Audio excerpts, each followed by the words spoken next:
大家好，聽晚爆谷9場夜馬，頭場開跑時間係6點40分。今次 Richard 想同大家分享嘅就係、我準備買一條1拖22穿3嘅位置 Q。咁揀咗個場次呢，就係、第3場同第4場，呢兩場都係4班賽事。出馬都爆棚，第3場係跑1200米，第4場係1000米最短途。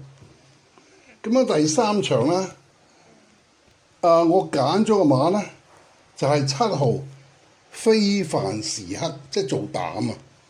點解我揀佢啊？大家睇下佢啲試集就知㗎啦。呢匹馬好吸飛。咁咧就我預期咧佢係6倍嘅非凡時刻，而家咧佢咧就係3倍，即係大熱門。係呢個時間係5點13分，喺5點13分嘅時候咧，非凡時刻就係3倍，我預期佢6倍嘅。咁有啲馬有啲咩馬匹有賠率異動嘅咧？有啊。就有一匹12號電信驕陽，電信驕陽我係預期佢20倍，而家佢就4.8，即係個獨贏啊！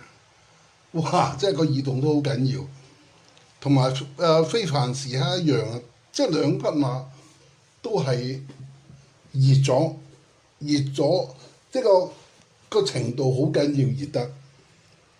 咁1拖2非凡時刻，咁我梗係唔會拖電信驕陽啦，因為太熱啦。咁咧，我就拖1號運來5寶。原本咧，我預期佢都係6倍嘅，6倍嘅運來5寶，同埋非凡時刻一樣。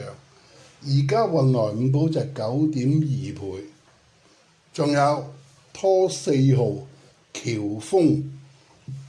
喬峰我預期佢係20倍嘅，而家咧佢就係13倍，因為喬峰同埋電信驕陽咧，我都係預期佢哋係20倍，不過一匹咧12號咧4.9，而家4.9啊獨贏，喬峰咧就13倍，差唔多啦咁樣。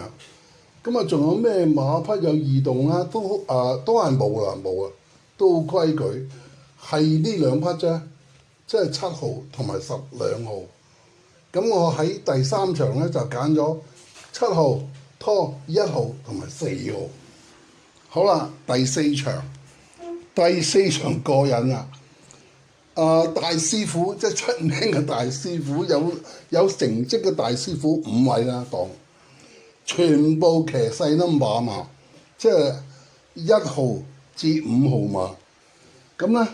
講講啊！1號雷神太保，布文9號檔；2號胡椒軍曹，田泰安12號檔；3號萬眾開心挨到牙就10號檔；4號起眼光，潘頓11號檔，即係啲大外檔。4大師傅攞晒，好彩仲有一位大師傅，就係艾少禮5號，同滿2號檔喎。咁樣我點揀馬呢？就係呢一場呢，我係預咗5號同7號，即係5號同滿7號超強60，兩匹馬都係4倍嘅，而家咧5號同滿咧就2.5倍，咁咧反而超強60咧真係4倍喎，啱數喎。咁我揀啲咩馬咧？就係1號至4號我唔要噶啦，因為個形勢太不利啊，當即係大外檔因為以馬論馬。5號同7號啦，已經係即係好惡嘅。咁你仲吃虧埋個檔位喎？啊係，同門盤咧就2號檔，超強60啊1號檔。咁你馬又即係個形勢上已經係不利㗎啦，即係馬匹個狀態啊質素啊咁啊。咁啊仲有你個檔位又吃虧喎，咁我點揀得落手啊？係咪？咁咧所以呢1至4號都放棄㗎啦，被逼放棄。咁我係揾邊一匹馬嚟做膽咧，亦都唔會揾5號同7號，因為佢哋太熱啦，即係中咗即係冇即係又冇肉食，中咗都冇面啊！真係㗎。咁我就揾一匹6號3號檔湯寶新嗰個亨奇，因為呢匹馬係第2次出賽。佢第1次出賽咧，Richard 已經留意佢嘅啦，咁啊唔錯喎，有獎金喎，跑第6，輸個半馬位。咁今一次希望佢有進步啦。我今一次係用6號亨奇做膽，即係6拖5 7咁樣。好啦，多謝晒，祝大家好運。